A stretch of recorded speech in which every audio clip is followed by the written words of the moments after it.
at about 1280, 1300, various sets of targets had also been met. So maybe the stock will seek a little lower levels for it to recoup its set of suitors. So maybe that should be somewhere in the region, I think, between 1165 to 1200 region. So I would look for a little bit of pullback until there. The uptrend is not yet done, but then now I would feel more happy to buy this on a pullback and not at perhaps the current level. Okay, CK and Ashwini, thank you so much, guys, for joining in with those trading ideas, as always, on Markets at Lunch. Let's also get you a quick fundamental view on the market. Joining us on Street View at Lunch is Avinnash Gorakssakar, founder director of Money Investments in Avinnash. Afternoon. Thanks for joining us here on ET. Now, first up, your call on the auto pack in light of the numbers that we've seen so far in terms of sales. My guess is, I think, the numbers which have come out have been more or less in line with expectations. And I think clearly, with the festive season extended by a month, I think September clearly has not been up to that kind of expectation. So, I mean, obviously, the movements are not going to be great. But on that part, I would say Mahindra and Mahindra definitely has shown a good traction. And I would say that, in the coming Q2 numbers, we could expect, better numbers from M&M. I think the other stock to look out for would be, of course, Maruti, which has come out with very good numbers after earlier, production problems. So clearly, Maruti and Mahindra, I think within the auto pack, look decently good priced, if one has to take a slightly medium to longer term view. Avinnash, what explains the kind of strength that we've seen in the cement sector, and what is it that you are recommending to your clients? Actually, cement has performed very well, Aisha, in the last quarter. Also, if we see the Q1 numbers, I think profitability of almost all the cement companies, the large cap as well as small cap, have actually improved quite significantly. And in fact, on the supply side also, there has been good amount of supply discipline across, pan India, and especially from the central as well as west and eastern India pockets. I think we have been finding that clearly, cement prices have been inching up. Recent reports also suggest that, prices could go up further. So I think to that extent, my guess is, probably a ACC which has got a pan-India, kind of coverage, probably that could benefit significantly from the larger cap. And from the small cap, there is a company called OCL India which operates largely in the eastern market. Prices are pretty high and they've got a large 30% market share. So here also, there's a good value opportunity. I think stock can probably touch a price of 200 in the next, say, 3 to 6 months. Avinnash, also, what is your call on IT stocks? The market has been pretty harsh on them of late. Do you think investors should look to log out of them?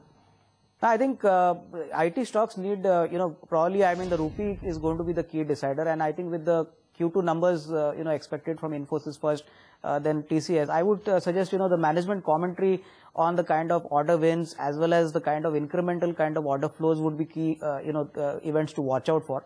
For the time being, my guess is, these stocks would probably remain, at the back, probably underperform for some time, because with the kind of initiatives the government has announced, I think clearly the interest-sensitive pack has actually gained momentum, and that's going to gain traction further in the month of October. So I think for some time, there would be underperformance, and despite good numbers, my sense is probably the markets would give it, probably, not that kind of upside. Probably rate-sensitive would now take the, the front.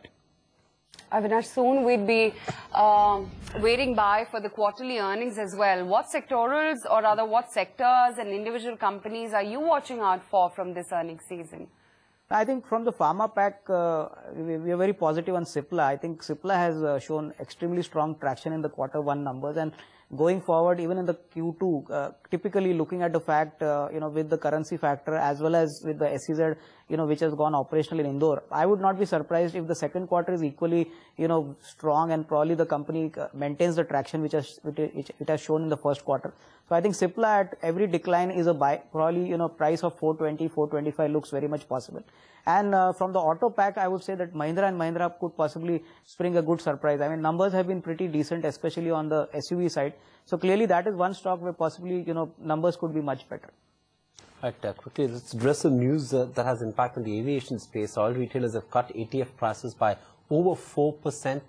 Let's bring up some of the aviation stocks for you, where oil retailers have cut ATF prices by about 4%. This is, of course, only in Delhi as of now. Let's see if aviation stocks are reacting to that piece of news. Jet Airways, they're in the green today. Avinnash, what's your call on the aviation pack in general between Jet, SpiceJet and Kingfisher? Do you think SpiceJet remains the preferred pick? Yeah, I think looking at the kind of balance sheet size and the kind of opportunity which they have from the FDI announcement, I think SpiceJet is really rightly positioned to actually benefit from the FDI rules initially. Jet, as it is, it has got a 80% foreign holding, so obviously it may not gather momentum immediately. But I think Kingfisher is a long call. I think clearly, unless and until the Diageo deal happens, and that too at a significant premium, which the market has not now started building in, I think till that time it's going to be a very, very volatile counter. I would say that SpiceJet, even at the current level, probably another 6 to 8 months could give a good upside to an investor, because FDI definitely in the next couple of quarters, some interest is definitely bound to come and should benefit SpiceJet. Avinash, good to have you at the show. Appreciate you taking the time out as always. And let's keep it with the markets and get you another view from Pathik Kandotra, partner at Drone Capital, who says that he is bullish in ICICI Bank and Yes Bank and also prefers Wockhardt and Aurobindo Pharma from the pharma majors. I think ITC will do well. I mean, if you're saying, will ITC underperform from here? Maybe it will. Maybe it will. So I would agree with that from an underperformer perspective. Outrightly, will ITC not deliver absolute returns from here over the next 2-3 years? I don't think so. I'm kind of still scared on commodities. I don't think the global economy is still out of the woods. I would maybe buy ICICI Bank. I would buy a mid-cap private bank. So I'd buy either a Yes Bank or an IndusInd Bank.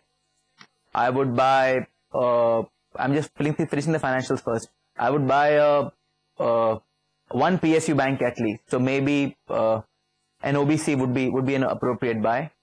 On the infrastructure space, you could look at IRB and say Adani Ports. On the pharma space, one could look at Wockhardt and Aurobindo Pharma. This is the most confusing earnings season. You'll get confusing signals coming out from the earnings. So I expect the whole month to be very volatile in terms of trade. You might see your 5,000 or 4,900 on the index. But I'm saying I don't expect that to happen. And also, it's also a matter of to what extent it reverses.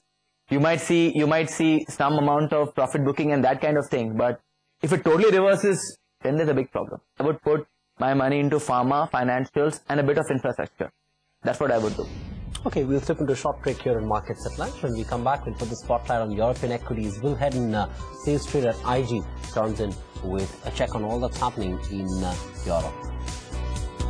And we'll also get you commodity trading strategies with Kaushal Shah, head commodity at KC Commodities.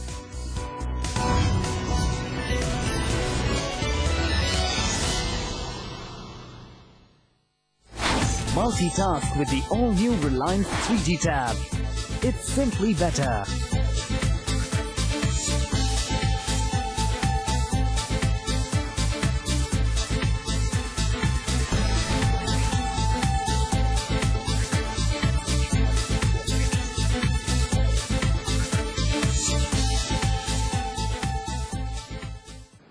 Beautiful smile, Sushmita. But would you like whiter teeth? Of course, but how? Do you know germ buildup can lead to yellow teeth?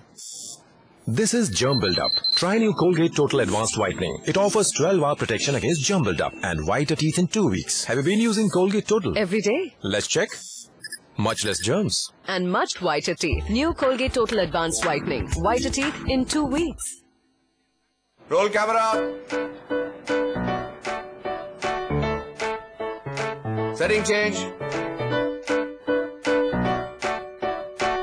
Location change. तरक्की की picture में interval नहीं होता. Priority banking from axis bank. अधिक जानकारी के लिए अपनी नजदीकी एक्सिस बैंक ब्रांच से संपर्क कीजिए. Action. Colgate Total gives you 12-hour protection from germ buildup. And this month, also get L'Oreal Paris shampoo free with this pack.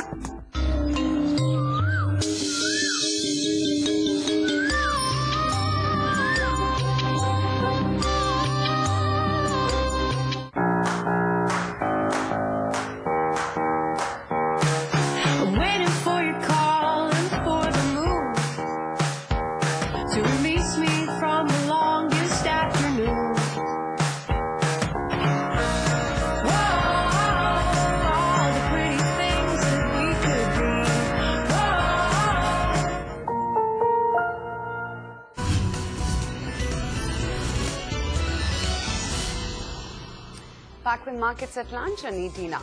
Okay, Finance Minister has finally spoken on the GAR report and the retrospective tax report. He's indicated that he'll give 2 weeks for stakeholders to give their reactions to the report on retrospective tax laws. It hasn't been made public yet. We understand it's likely to be made public only in about only after 3:30. The final report on GAR, of course, has been sent to the Finance Ministry, saying that he will need to get the opinion of the Law Ministry before he takes a final call on that, and he expects to take a call one way or the other in about 2 to 3 weeks from now. That's the Finance Minister on those two important tax rules that the market is seeking more clarity on. Aisha? Okay, let's shift focus to then what the globe is up to at lunch. While most of Asia is off for a trading holiday, markets like Shanghai are shut today. You've got Europe, which has started off in an extremely firm note. So you've got the CAC, which is currently up by about 1%. Ditto is the case with the DAX as well as the FTSE, which is holding around that 40-point gain mark, a gain of about almost 0.7%. And this is amidst all the caution and nervousness ahead of Spain's recapitalization plan and as to how it's going to pan out. Even then, you are seeing strong momentum build up across the European screen. So that is how Europe is currently trading right now. Okay, let's get a perspective on all that's happening there. Will Hedden joins in on the phone line. Will, afternoon. Thanks for joining us. I think we've lost the link there with Will Hedden. Try and get it back as soon as possible. But let's bring up there. You can see. Let's tell you how European shares are trading at the moment. There you can see CAC up about 1%. We bring up the DAX figure as well. It's all in the green in Europe. Clearly, they're expecting some sort of a forward movement as far as the action in Spain is concerned, and that's the key trigger that's driving European markets up.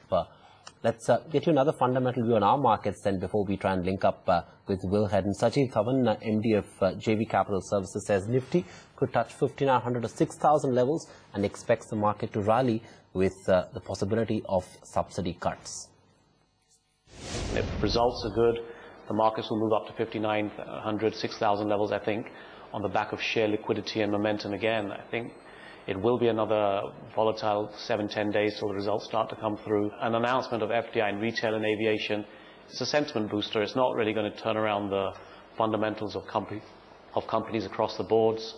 If the government does come through with further solid reforms in subsidy cuts, that will be the real triggers again for the markets.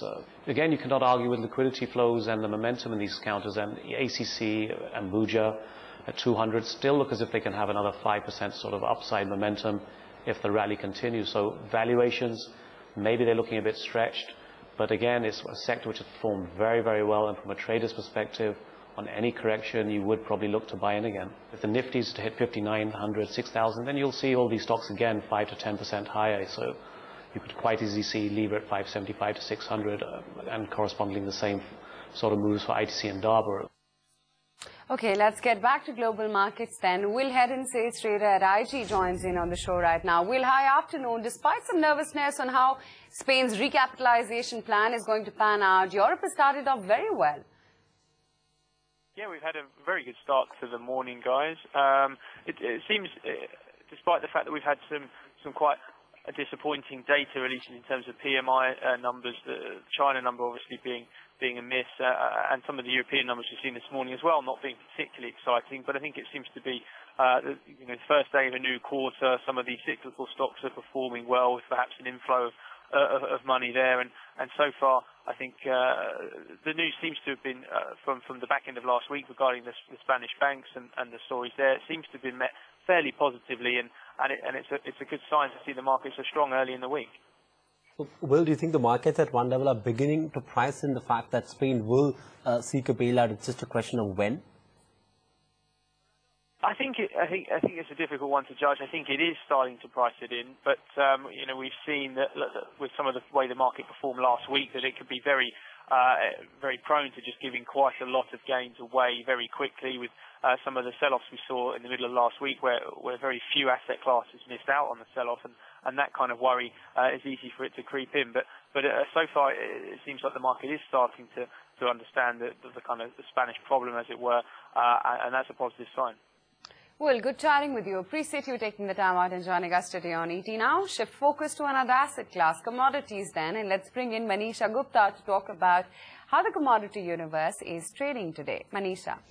Well, thank you for that, Asha. The Spain issues and the weak data coming out from the Europe is keeping the euro on the lower side, which is trading at a 3-week close versus the US dollar. And it is the case with the manufacturing factory numbers that have come out from China. Those also have continued to go lower in the last 11 months. So all the economic data that you have seen come out from Asia and Europe mostly has been on the lower side, totally weighing onto the commodities as an asset class at this point in time. So the crude prices, which were trading at a 1-week highs on Friday, have continued to go down in the Asian and now the European markets as well. 0.25% to 0.5% of a decline coming in for that one. Same as the